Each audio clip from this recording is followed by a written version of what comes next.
nosso terceiro e penúltimo domingo da nossa série de mensagens Fora do Comum, Vivendo o Amor Extraordinário, a gente vai falar sobre uma comunidade de reconciliação e restauração. Ou seja, uma comunidade que reconcilia, que restaura todo e qualquer relacionamento. Se você se lembrar, a gente tem feito essa série com base na história de José. Lá de Gênesis, José, filho de Jacó, filho de Israel. A gente tem visto todos esses atributos do amor de Deus nesse homem. E ele tem nos ensinado a ser como ele, ou melhor, a ser como aquele a quem ele apontava, que é o próprio Jesus. Vamos aprender um pouco mais com José nessa manhã. Vou pedir os irmãos para abrirem a Bíblia no capítulo 45 de Gênesis. Gênesis, capítulo 45. Enquanto todo mundo abre, vai beber um pouco de água.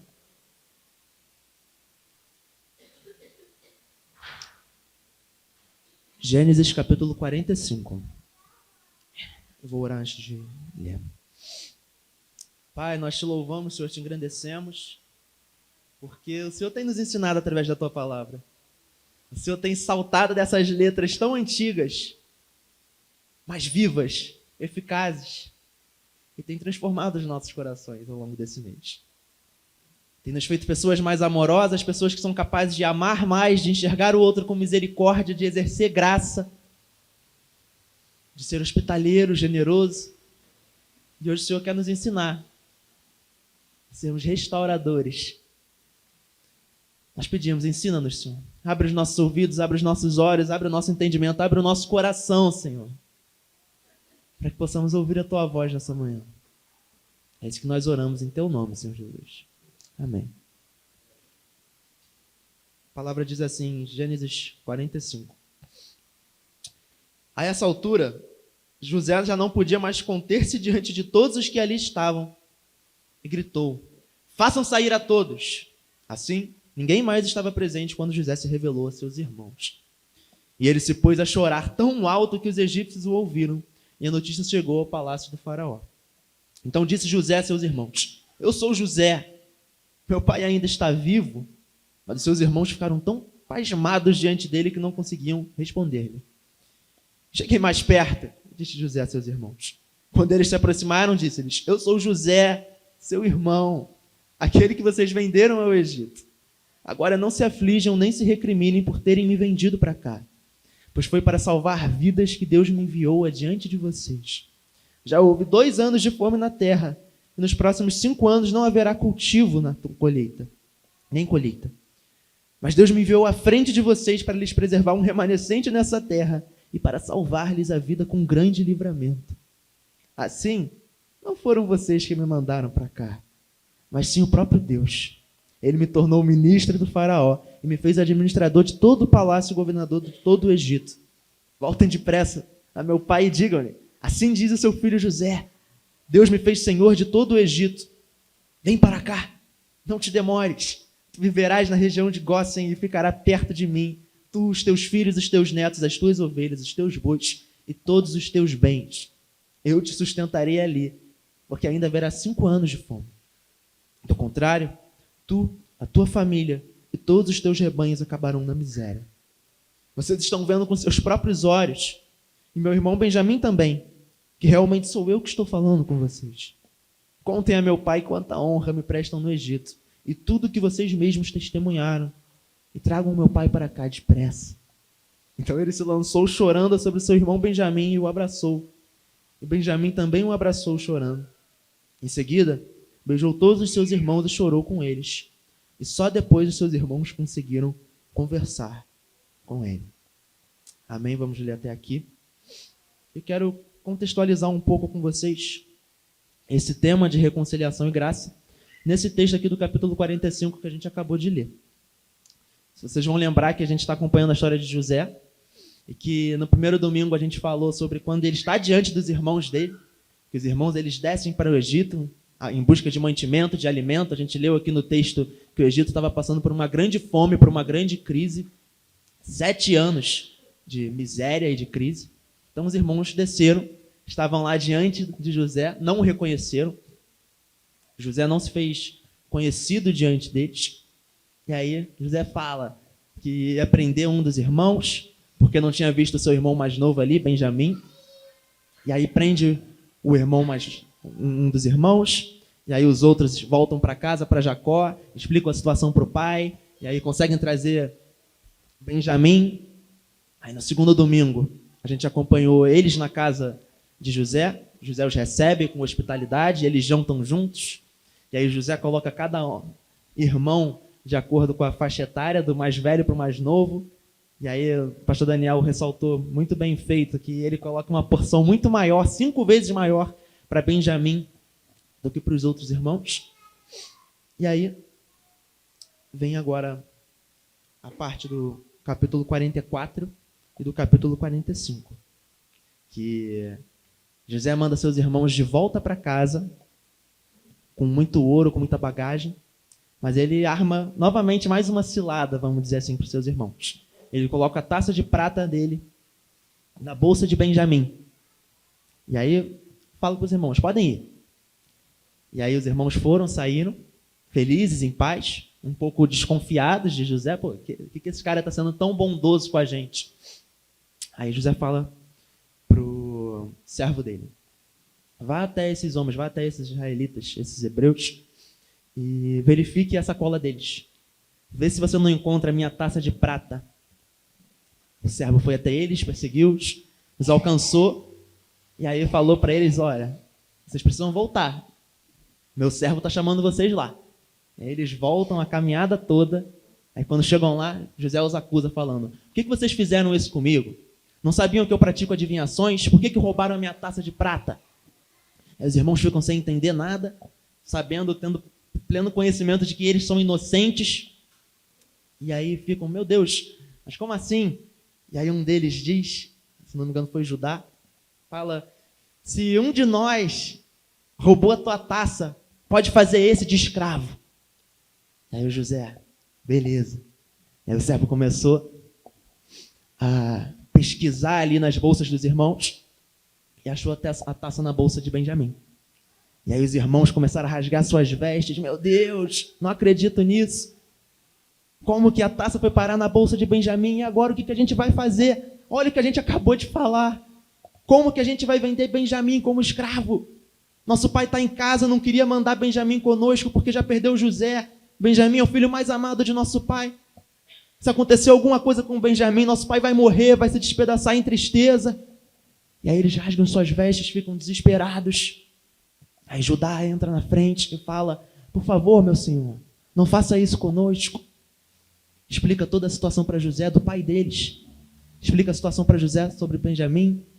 Aí fala, eu me vendo como escravo no lugar de Benjamim.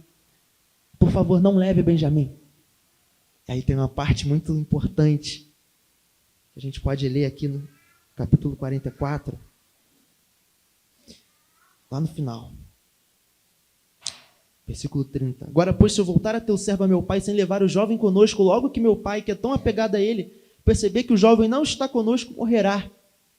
Teus servos farão seu velho pai descer seus cabelos brancos à sepultura com tristeza. Além disso, teu servo garantiu a segurança do jovem a seu pai, dizendo-lhe, se eu não o trouxer de volta, suportarei essa culpa diante de ti pelo resto da minha vida.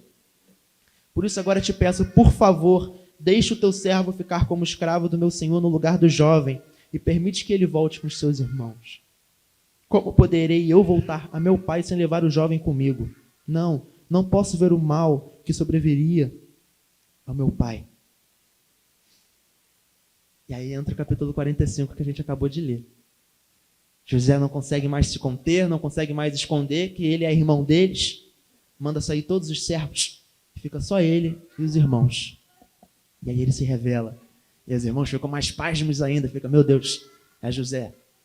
É o irmão que a gente está falando para todos que morreu, mas que na verdade a gente vendeu para o Egito. Ferrou. E agora? A gente vai morrer, a gente está perdido. Meu Deus, não acredito. Assombração. Não, José estava lá. E José fala num principal versículo da nossa mensagem, lá no versículo 5. Capítulo 45.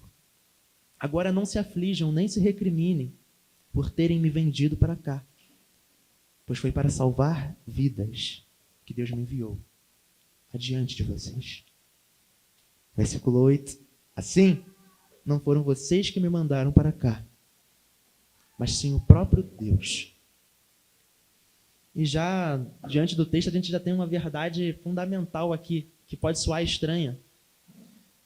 O próprio Deus enviou José para o Egito. Mas como que isso aconteceu? Aconteceu com a inveja dos irmãos, aconteceu com eles querendo ser melhores e maiores que José, aconteceu com eles vendendo José como escravo para o Egito e falando para o pai que ele tinha sido despedaçado por lobos. E o que o texto está nos dizendo é, isso tudo de ruim, todos esses pecados que os irmãos de José cometeram, Deus cooperou para o bem. Deus usou a maldade dos irmãos de José, dos patriarcas de Israel, para salvar vidas, para trazer reconciliação e restauração, para trazer amor, salvação. Aí a gente pensa, nossa, então Deus coopera a maldade para o bem? Óbvio, o tempo inteiro. E a gente lê isso nas Escrituras inteiras. A gente pode entrar um pouco no texto, que o Rafael falou sobre isso, o Daniel falou sobre isso, que a gente pode ler, mas por que José fez isso tudo? Por que José prendeu um irmão e fez trazer Benjamim? Por que José recebeu eles em casa? Por que José mandou e fez a questão da taça agora? Por que José fez isso tudo? A gente tem vários comentários falando, tentando explicar na leitura do texto, tentando às vezes até mesmo especular o porquê disso. Tem um que diz assim, lá na Bíblia de Estudo de Genebra, que eu gosto bastante, que o Rafael e o Daniel usaram, que é algo que a gente pode de fato tirar do texto, que diz que José queria ver no coração dos irmãos arrependimento. E por isso ele testou eles dessa forma, para saber como que eles reagiriam, para saber se eles lembrariam do mal que eles fizeram a José. Poderia ser também com medo deles repetirem esse mal com Benjamim e uma série de outros motivos. Mas eu gosto desse, eu acho esse muito interessante, porque é assim que trabalha o nosso Deus. Existe algo na teologia chamado tipologia, que fala sobre os tipos de Cristo que tem no Antigo Testamento. Vários personagens da Bíblia que já apontavam para aquele que viria, para o próprio Jesus. E José é um desses tipos de Cristo. Então faz todo sentido José tratar os seus irmãos esperando deles arrependimento. E é isso que a gente lê muito aqui no capítulo 44. Com Judá reconhecendo que eles eram inocentes diante da taça, mas reconhecendo o mal que eles fizeram ao irmão no passado, e se vendendo, e tendo misericórdia do pai, tendo misericórdia de Benjamim, uma postura completamente diferente do que eles haviam tido 10, 15 anos antes, quando eles venderam José. Eles, diante de José, estão mostrando um coração arrependido, com lamento, com dor, falando, nós somos merecedores desse castigo, nós somos merecedores desse mal. Por favor, não fique com meu irmão Benjamim, fique comigo.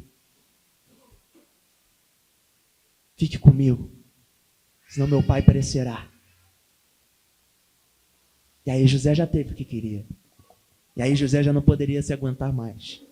E aí José chorou e se revelou. E o que ele fez no versículo 5 lá do capítulo 45 que a gente leu? Os tratou com misericórdia, com graça, com bondade, com generosidade, com hospitalidade, com reconciliação e com restauração. Restaurando o relacionamento deles. E a base dessa restauração é: Deus me enviou para o Egito. A base dessa reconciliação foi para salvar vidas que Deus me enviou adiante de vocês. E aí vem a frase principal do nosso sermão, que a gente está falando sobre reconciliação, a gente está falando sobre restauração, mas a gente quer ir para a parte prática. Com base nessa história de José, como que a gente se torna como José? Como que a gente se torna como Jesus? Como que a gente se torna uma comunidade que prega restauração e reconciliação e que ama e que age com restauração e com reconciliação? O que a Bíblia nos mostra é: só podemos ser uma comunidade de restauração e reconciliação se entendermos que tudo na nossa vida coopera para o nosso bem. Se entendermos que, assim como foi com José, todas as coisas péssimas e horríveis, todos os pecados das pessoas ao nosso redor e os nossos próprios pecados e os nossos próprios erros cooperam para o nosso bem. Porque a compreensão do propósito de Deus para as nossas vidas nos leva a não depender daquilo que os outros fazem com a gente. Porque vamos pensar. Um dos grandes problemas da humanidade, de nós, é relacionamento. Somos pessoas, aí é pecado chocando contra pecado. Então, primeiramente, a gente tem um problema de relacionamento com Deus, completamente afastados dele. E assim começamos a ter problemas de relacionamentos uns com os outros. Temos problemas de relacionamentos com o nosso pai, temos problemas de relacionamento com a nossa mãe, temos problemas de relacionamento com os nossos irmãos e irmãs que estão do nosso lado, com os nossos filhos, com os nossos tios, tias, com os nossos primos, primas, com os nossos amigos, com os nossos colegas. Nós temos problemas de relacionamento. Praticamente todas as coisas de ruins, todo o pesar do nosso coração, ao longo da nossa vida inteira, vem por causa de problemas de relacionamento. Vem por causa de remorso e arrependimento por aqueles que já se foram e agora já é tarde demais, já não podemos fazer nada. Vem por causa de problemas, às vezes, com os nossos pais, que às vezes nos trataram sim muito mal, que às vezes foram pessoas horríveis, odiosas. Isso pode acontecer, existem muitos pais horríveis por aí. Às vezes nossos pais foram excelentes, deram o máximo de si, mesmo assim a gente tem problemas com eles. Às vezes temos problemas com os nossos irmãos, com as nossas irmãs, que não combinamos como deveríamos, só nascemos na mesma família, só que somos completamente opostos, completamente diferentes. Eu penso A, ele pensa B, eu penso C, ela pensa D. E aí isso vai piorando os nossos relacionamentos, vai criando uma bola de neve, até que parece que já é tarde demais. E aí, na verdade, eu estou cheio de ranço, estou cheio de ira, estou cheio de ódio. E já não consigo mais me relacionar bem. Já é um relacionamento desgastado, cansado, ferido. Provavelmente nenhum de vocês, nem seus irmãos não te venderam como escravo, como foi com José. Mas mesmo assim nós temos o mesmo sentimento que provavelmente José sentiu, com muitas coisas. Pessoas nos decepcionam. Nós decepcionamos. Isso é o pecado nas nossas vidas. Se vocês lembrarem, mais tarde vai ter o curso aqui de Vivendo nas Escrituras falando sobre criação. Deus nos criou para relacionamento. Então é natural que, geralmente, o centro de todas as coisas ruins da nossa vida tenha a ver com relacionamento. Que primeiro Ele nos criou para nos relacionarmos com Ele, depois Ele nos criou para nos relacionarmos uns com os outros. É Deus e Adão, Adão e Eva. E assim sucessivamente. Então é natural o relacionamento ser um tema central nas nossas vidas. E está aí a importância do sermão dessa manhã, da importância do sermão estar nessa série, porque amar é se relacionar. Amar é estar presente, amar é servir, amar é se sacrificar. Se reconciliar e restaurar é se sacrificar, é se doar. Quero convidar os irmãos a abrir a Bíblia lá em Romanos 8, 28.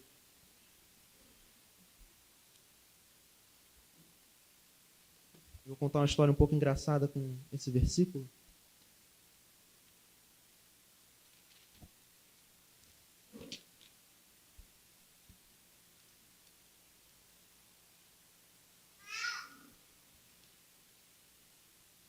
Romanos 8, 28. Diz assim: sabemos que Deus age em todas as coisas para o bem daqueles que o amam, dos que foram chamados de acordo com o seu propósito. Pois aqueles que de antemão conheceu, também os predestinou para serem conformes à imagem do seu Filho, a fim de que ele seja o primogênito entre muitos irmãos. E aos que predestinou também chamou, aos que chamou também justificou, aos que justificou, também glorificou. Acho que é unânime isso, acho que todo mundo vai concordar comigo que esse é um dos versículos mais absurdos que a gente pode ler nas Escrituras inteiras. E é engraçado, eu falei que ia contar uma história engraçada com esse versículo, que esse versículo está aparecendo para mim nas últimas 2 semanas o tempo inteiro. Eu estava com um irmão do trabalho, um irmão nosso que era lá da Igreja Presbiteriana Luz, o Júlio.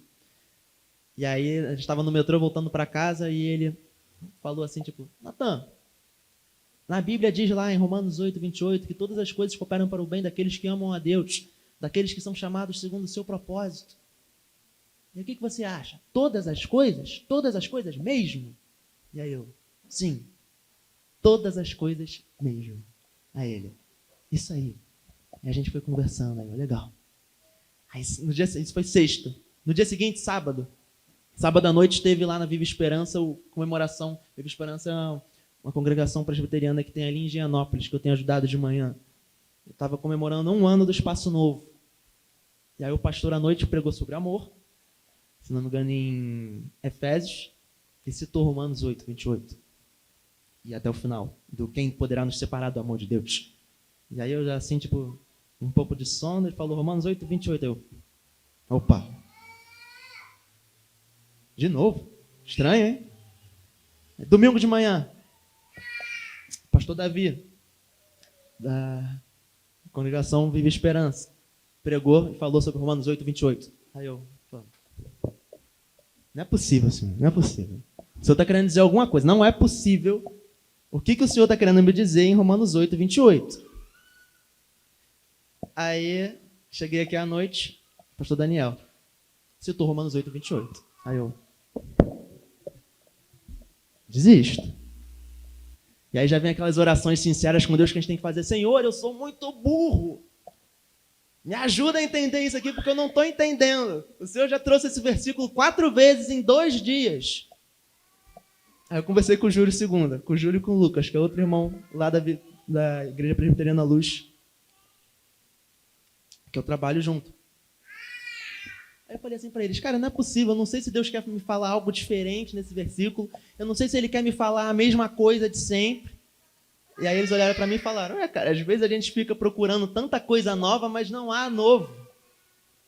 Deus, Ele fica falando as mesmas coisas o tempo inteiro para a gente, as mesmas coisas extraordinárias e muitas vezes absurdas, que muitas vezes demoram a entrar no nosso coração. E aí, orando ao longo dessa semana, cheguei à conclusão que, de fato, é o simples, é o básico do que diz o versículo que Deus estava querendo me dizer e quer falar para a gente hoje. Que todas as coisas cooperam para o bem daqueles que amam a Deus, daqueles que são chamados segundo o seu propósito. E qual é o propósito? De se tornarem a imagem e semelhança de Jesus. Todas as coisas. E por que isso desce mal? Vou usar o meu exemplo particular da minha vida. Poxa, Senhor, eu nascer de 6 meses e quase morrer, ficar 40 dias numa incubadora, coopera para o meu bem? Sim. Poxa, Senhor, eu entre 4 e 5 anos de idade quase morri de rotavírus milhares de vezes. Coitada da minha mãe e do meu pai, ficaram comigo no hospital em Natal, em Ano Novo. Isso cooperou para o meu bem? Sim. Poxa, Senhor, com 10 anos de idade a minha perna soltou. Eu tive que botar um parafuso e emassar a cabeça do meu fêmur. E ficar andando de muleta, de cadeira de rodas e fazer natação. Isso cooperou para o meu bem, Senhor? Sim. Poxa, Senhor, com 17 anos de idade eu descobri a porcaria de uma doença autoimune que não tem cura. Doença de Crohn, inflamatória intestinal. Isso cooperou para o meu bem? Sim. Poxa, Senhor, eu tenho tantos problemas de relacionamento, às vezes muito desgastados com a minha mãe, com meu pai, com meu ex-padrasto, com muitas pessoas. Isso tudo cooperou para o meu bem? Sim. E certamente no meu exemplo, todos vocês têm seus exemplos. Certamente todos vocês têm exemplos muito piores do que eu. Até porque muitas pessoas aqui viveram muito mais do que eu. Eu só estou com 22 anos. Só você sair perguntando a quantidade de testemunho que está aqui dentro. É absurdo. E o fato de eu estar aqui já é algo que cooperou para o meu bem, que cooperou para todos nós. Porque tiveram muitos motivos para eu não estar aqui. Eu poderia ter morrido com 6 meses de idade, 22 anos atrás. Mas não morri. Poderia ter morrido com rotavírus, mas não morri. Poderia ter descoberto a minha doença na perna tarde demais, com 10 anos de idade. Poderia estar aqui agora sentadinho aqui sem conseguir andar. Mas estou andando, estou correndo, estou pulando. Poderia ter tirado um pedaço do intestino 4 anos atrás, mas a doença veio leve. E hoje eu estou aqui com o meu intestino intacto, com a inflamação lá embaixo, pequenininha. E ainda que tivesse cortado o pedaço do intestino, ainda que tivesse sentado, estaria aqui vivo pregando o evangelho para a glória de Deus. Isso seria cooperar para o bem daqueles que amam a Deus, isso seria cooperar para o meu bem, isso seria cooperar para o bem de cada um aqui. Porque tem isso, os nossos sofrimentos não cooperam só para o nosso bem, mas cooperam para o bem dos nossos irmãos e das nossas irmãs. Seja através do testemunho, seja através da força que muitas vezes a gente tem que o outro irmão não consegue ter. E a gente tem aprendido muito isso hoje aqui na igreja. Muitos irmãos e irmãs têm sofrido de doença, cirurgia, são crianças no hospital. E isso tem fortalecido a gente, tem fortalecido a nossa comunidade. A verdade é que Deus não está falando com a gente sobre esse texto há uma semana. Deus fala com a gente sobre esse texto a vida toda. E tem falado para a nossa igreja específica sobre esse texto ao longo desse ano todo. Tudo coopera para o nosso bem. Tudo coopera para o bem daqueles que amam a Deus, daqueles que são chamados segundo o seu propósito. E aí, voltando para o tema da nossa mensagem, de uma comunidade de restauração e de reconciliação de relacionamentos. Quando a gente entende o propósito das nossas vidas, de sermos a imagem e semelhança de Jesus, os nossos problemas de relacionamento já não importam mais. Porque muitas vezes os nossos problemas de relacionamento, os nossos problemas para trazer reconciliação são causados com o medo do nosso coração, com o ego do nosso coração, muitas vezes. A gente acaba se tornando tão egocêntrico que não vou pedir perdão, não vou até essa pessoa. E acaba sendo estúpido, arrogante, orgulhoso. Quando a gente entende que a gente está vivo para glorificar a Deus e para ser a imagem de Jesus nessa terra, isso não importa. Jesus não foi orgulhoso, Jesus não foi arrogante. Jesus foi aquele que se humilhou. Jesus foi o humilde. Jesus foi aquele que serviu. Jesus é o Senhor da reconciliação. Se vocês lembrarem lá de 2 Coríntios 5, fala o quê? Que nós somos embaixadores de Cristo nessa terra, ou seja, imagens de Jesus nessa terra, trazendo o ministério da reconciliação. E qual é o ministério da reconciliação? Que Jesus estava consigo reconciliando o mundo, não levando em conta os nossos pecados, mas nos perdoando de todo o mal, de toda iniquidade, de toda arrogância, de todo orgulho, de todo ódio, de toda a morte, de toda a matança, de toda a doença que a gente às vezes propaga, de toda quebra e choque de relacionamento que a gente causa com a nossa ira, com o nosso ego, com o nosso orgulho, nos livrando do inferno, que é o que todos nós merecemos. Muitas vezes a gente se acha bom, geralmente a gente gosta de falar, nunca fiz X, nunca fiz Y, nunca fiz Y, nunca roubei, nunca matei, nunca fiz nada disso. Mas você tem a capacidade de fazer isso tudo. Que é o pecado no seu coração, é o pecado no meu coração. Nós temos a capacidade de sermos os piores tipos de pessoas que podem existir. No tema de reconciliação, nós temos a capacidade de ser as pessoas que quebram relacionamentos por aí. Que odeiam, que se iram, que não agem com misericórdia, que não pedem perdão de jeito nenhum, que não levam um desaforo para casa, que odeiam o próprio pai, que odeiam a própria mãe, que odeiam o próprio irmão. A gente tem capacidade para isso tudo. Mas Deus, vendo isso tudo, nos tratou com misericórdia, com graça, com generosidade, com hospitalidade. E nos reconciliou consigo mesmo, na cruz do Calvário. Se fez homem, completamente humilhado, escorraçado, cuspido. Morreu na cruz por nós. Nós deveríamos estar lá. Mas ele levou sobre si todo o pecado, toda a dor. Sentiu uma dor humana absurda, pregado, sangrando até a última gota de sangue. Sentiu uma dor emocional absurda, sendo completamente humilhado e esquecido e abandonado por todos os seus irmãos que andaram com ele durante 3 anos. E sentiu o principal, que nenhum de nós aqui quer sentir e tem a capacidade de sentir. Sentiu uma dor espiritual, cósmica, absurda, tremenda. O peso da ira de Deus sobre ele. Jesus, sendo o próprio Deus, ele conhecia o quê? O amor de Deus, a face de Deus. Jesus não conhecia a ira de Deus, mas ele conheceu e morreu para que nós não conhecêssemos essa ira. Ele conheceu e morreu para que nós pudéssemos viver nesse amor, para que nós fôssemos chamados de filhos e filhas de Deus, amados e amadas do Pai. E aí ressuscitou o terceiro dia para consumar toda a obra e enviou a sua igreja, seu povo, que 2000 anos depois chegou até nós, para serem a imagem e semelhança dele nessa terra. Ou seja, aqueles que se humilham, aqueles que restauram vidas e relacionamentos, aqueles que reconciliam. Não podemos trazer o ministério da reconciliação se a gente não se reconcilia. Isso é, acho que uma das formas mais básicas da gente não fazer aquilo que a gente prega. Como que a gente vai pregar reconciliação, a história de Deus, o Evangelho, que é uma história de reconciliação, se a gente não se reconcilia? Se a gente não consegue se reconciliar com o nosso irmão, com a nossa irmã, que às vezes não fez nada, pisou no nosso pé, olhou pra gente errado e a gente já começa a fantasiar na nossa cabeça um monte de coisa. Nossa, ele me odeia, não sei o que, não sei o que lá. E aí começa uma rixa, às vezes, que dura anos, décadas. E aí eu pergunto para mim mesmo, pergunto para vocês, o que vocês estão fazendo aqui? Se vocês têm dificuldade de perdoar, de se relacionar, o que vocês estão fazendo aqui? Reconheçam essa dificuldade e esse pecado diante de Deus. Se arrependam. Sejam curados por Ele. E promovam reconciliação e restauração. Não é fácil. Não é nem um pouco fácil. Como eu falei, eu conheço muitos aqui, eu sei que tem histórias aqui muito piores do que as minhas.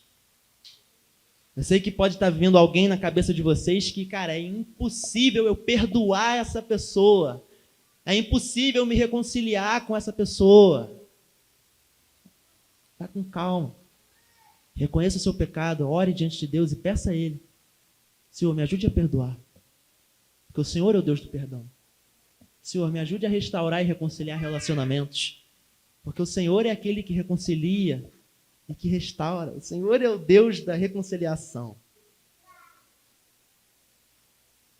E aí tem uma historinha boa lá no Evangelho de Mateus, capítulo 18, de Jesus falando sobre perdão. Que diz assim, que tinha um senhor, um grande rei muito rico. E aí tinha um servo desse rei completamente despedaçado diante dele, falando, Senhor, por favor, me perdoe. Porque estava com uma dívida enorme, uma dívida imensa diante desse rei, que ele não conseguiria pagar. E aí o rei foi bondoso, teve misericórdia dele, perdoou a dívida dele e mandou ele ir embora. E aí esse servo chegou ali na esquina com os servos dele, que também estavam devendo a ele umas moedinhas, nada comparado à dívida que ele tinha. E aí ele vai e agarra o pescoço, você me devolve o que você me deve, me dá o que você me deve. E aí, apesar de ser pouquinho, o servo dele não tinha como pagar e ele lançou o cara na prisão. O rei, sabendo disso, chamou esse servo de volta e falou, servo mau, eu agi com misericórdia com você, eu te perdoei, eu me reconciliei com você. E você não se reconciliou com seu servo que tinha uma dívida 1 milhão de vezes minúscula perto da que você tinha comigo? Servo mau. Entregou ele aos torturadores, lançou ele na prisão.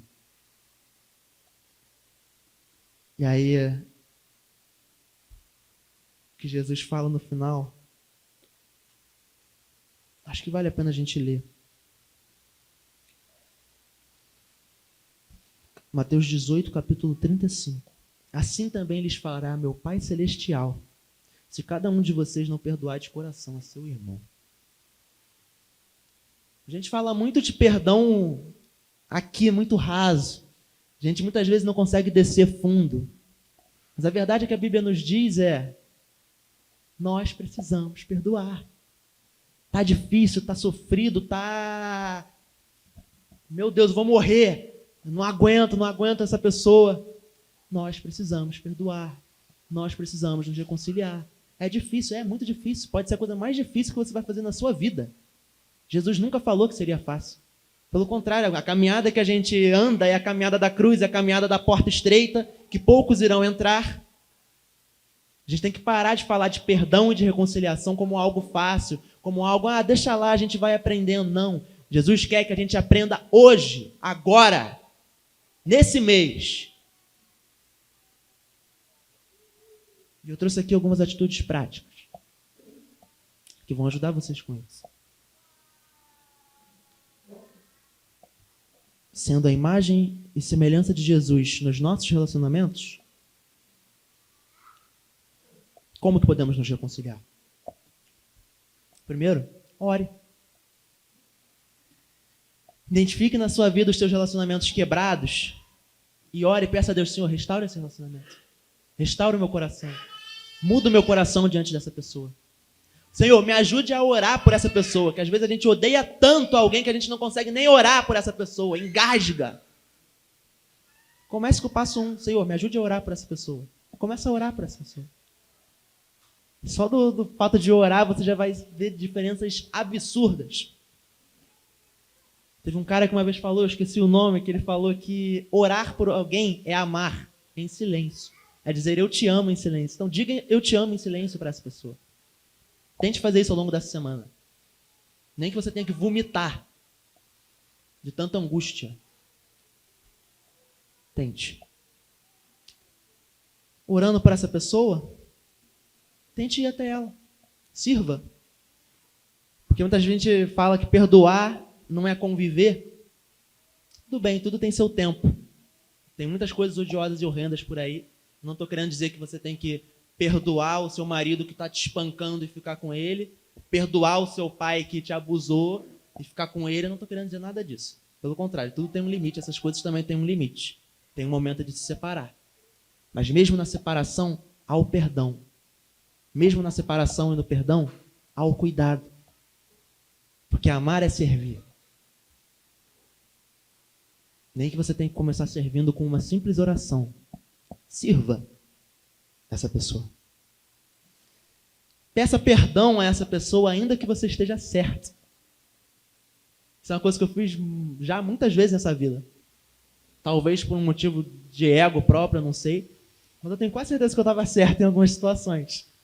E eu entendi de Deus, cara, eu vou pedir perdão para essa pessoa. Eu vou me humilhar diante dessa pessoa. Olha, meu irmão, minha irmã, olha, fulano, ciclano, beltrano, me perdoa. Eu errei, desculpa. Isso transforma relacionamentos. Um simples me perdoa transforma relacionamentos. E ainda que não seja mútuo, a lição final, faça a sua parte. Lembre do seu propósito de ser a imagem e semelhança de Jesus. Porque muitas vezes isso vai acontecer. Muitas vezes a gente vai orar por alguém, a gente vai perdoar essa pessoa verdadeiramente no nosso coração, a gente vai servir essa pessoa, a gente vai pedir perdão para essa pessoa, e essa pessoa vai nos receber com raiva, com ira, com indignação. Nem todos são a imagem e semelhança de Jesus. Mas a gente que está aqui dentro é. E a gente tem que fazer a nossa parte. Jesus nos convida nessa manhã a fazermos a nossa parte. E assim Ele é glorificado no meio de nós. José, sendo um tipo de Cristo, se reconciliou com seus irmãos através do amor de Deus. Nos ensina a amar como Ele amou. Amém.